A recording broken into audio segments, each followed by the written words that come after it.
And I will immediately introduce our next speaker. It's Michael Ermisch from the GKV Spitzenverband in Germany.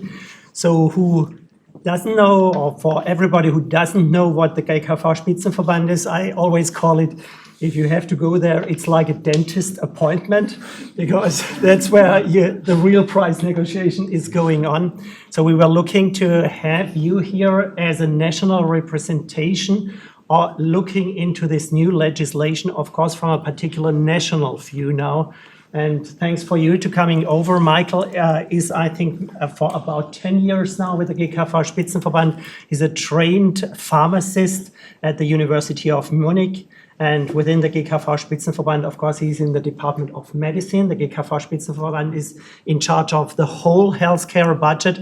And I always say it's so important for them also to have a hygiene within their budget, because in the end, they are in charge of the whole budget of the national healthcare system. So thanks for you being here, and the floor is yours.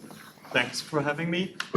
And yes, I try to bring some new aspects. Talking after Anja's Kiel, it's sometimes hard to find these new aspects, but I think I've included them.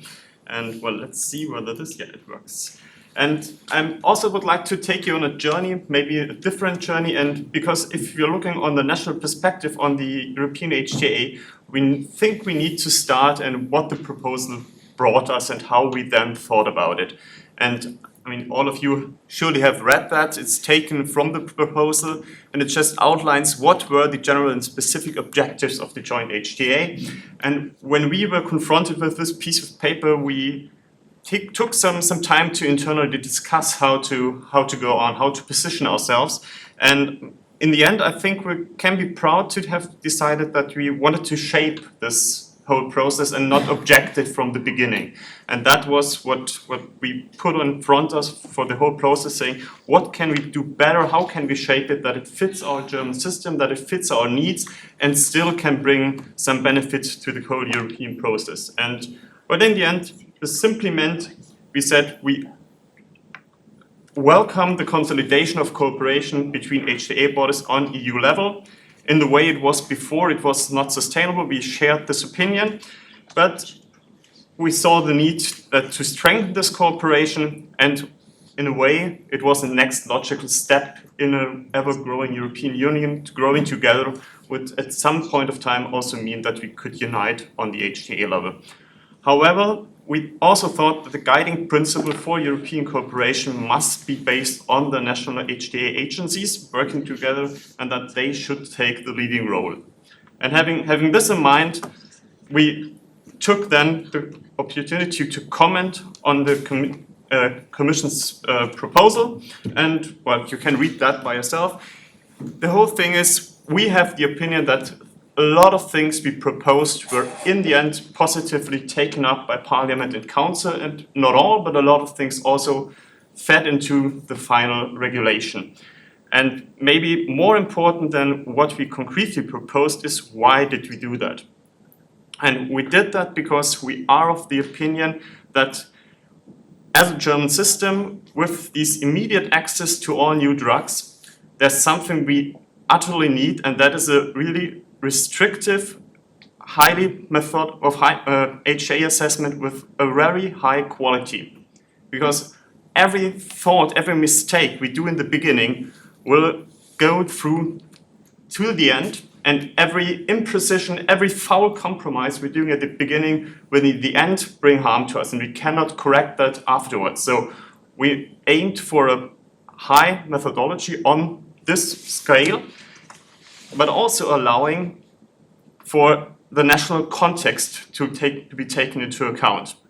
And of course, we heard these discussions, what is this national context? And it was our own health minister at this point of time who gave an interview with Politico and said, science should not lead to different results in Madrid, Warsaw, or Copenhagen. That's why we can make health technology evaluation more European.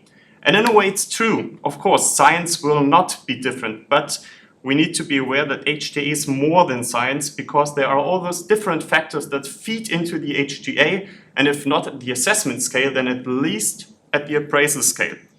And if you look at that, I mean, I'm aware of that. Some of these factors are soft factors, of course, and a lot of them are not fair. I mean, it's not fair if you have to take into account which medicines are available in your country. But even if we aim for making Europe and making our world better at this moment, we cannot ignore that there are differences.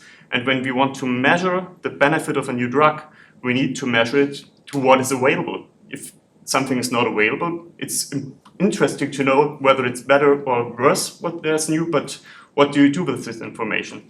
And that's why we want to be able, as a health system, to take those national context into account and then do the assessment and the appraisal and in the end the price negotiation, because that's what it's all about. In the end, it's all about prices. Not all, but a lot of prices. So we were asking ourselves, the German system is always called AMNOG because this was the legislation where it was put in place. It's an acronym for a long German word I'm not going to put in here. And we were asking ourselves, is this a farewell to AMNOG, and are we happy with farewell to AMNOG? And this is the first time where I would say something about chances and risks we saw in that. And if you look at this slide, you clearly see a trend in the assessments we're doing in Germany, but you also see that there's a volatility. And we also know when we look into the topics that these topics are of different complexity and that the methodology applied is also very complex. And what we were thinking is, if we put all these issues on more heads that are qualified correctly, it will make things easier. It would make it easier to handle the whole process, and it will also maybe bring an end to the ever-growing personal effort we put into the HTA assessment. Because the more institutions work together and do this, maybe we will not have an ever-growing personal at all levels in Germany. And we also looked at the German process and said, well, our AMNOG is flexible by design. It's designed like the HTA process in Europe is designed. It's a stepwise process. We've got usually the IQWiG doing the assessment, then we've got the appraisal process in the Joint Federal Committee, and then we've got the price negotiation between the manufacturer and us, the GKV Spitzenverband. An European HTA can fit into this process. It doesn't need changes, but it's not like it's completely impossible. And it also a German specialty of joint self-management bodies working together in the Federal Joint Committee, which is doing the appraisal, will still work, and it will keep those joint self-management bodies in charge, and we will, together with our doctors, remain the relevant decision body. So it will work. And we also looked at what does industry think of, and I found it really interesting that in 2015, Novartis employees at the ISPOR Congress presented what they thought European HTA could bring to us.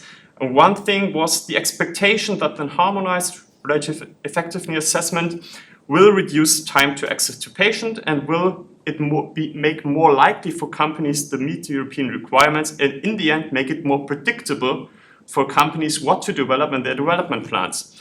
And we thought, well, that's a good thought. Maybe not everything will work, but let's take them by word. We've got some 20% of the expenditure of what pharma companies generate in revenue in Europe. And if Europe works together and we very early define what we want to see and we inform them probably together with European Medicines Agency about these requirements, then this might result in increased pressure within the companies on those persons who decide on development plans. And maybe then we can see those endpoints be integrated in the development plans.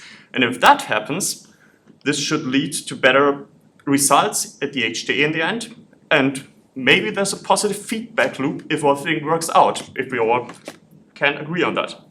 And the other thing we thought that might be better is because within the HTA there is this joint scientific advice, joint scientific with HTA. And this might be very early, and we also looked at, well, we still will have, even if this feedback loop really works really, really good, better than you'd expect, there will be those medicines that enter the market with scarce data, incomplete data, and we somehow have to handle them. And what we were then always thinking of, how do we get evidence after approval, and one thing might be registries. And so we looked at the process currently, and this is the process we saw with the CAR-T products, where we have a quite good register they can feed in, but you also see the process took years from the start till the first patients were really put in those register and the first results were put into it. And we're still not where we can read out these results. And so we thought maybe this will also be the one point where if we unite early and do these joint clinical advices in the beginning, maybe this can be shortened, maybe this can be prepared earlier, and this might also be of help for all of us.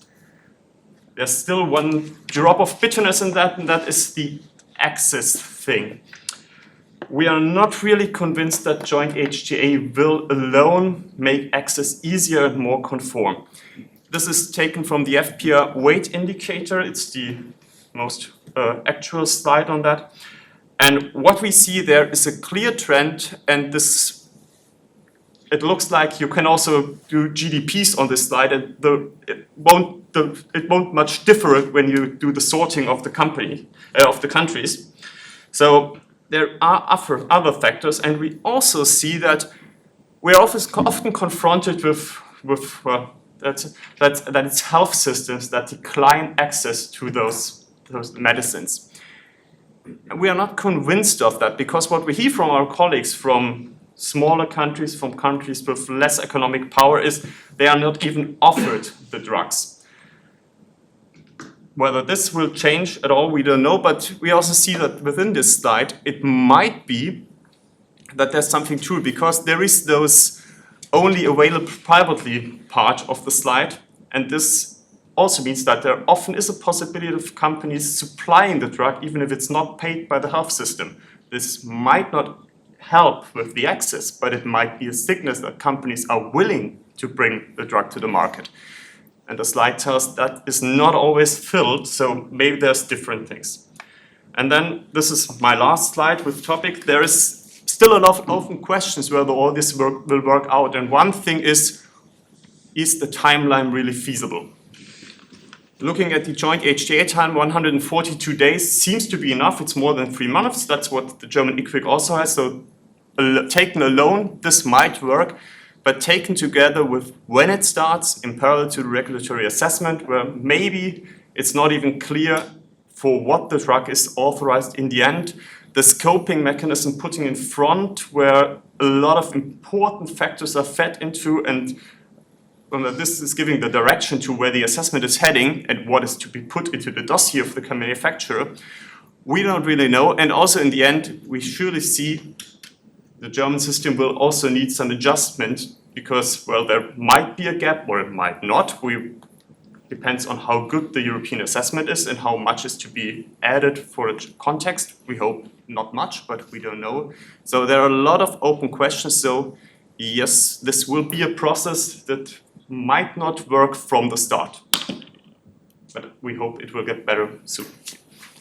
And with this, I'd like to finish and hand over to you. Thank you. Thank you very much for that presentation.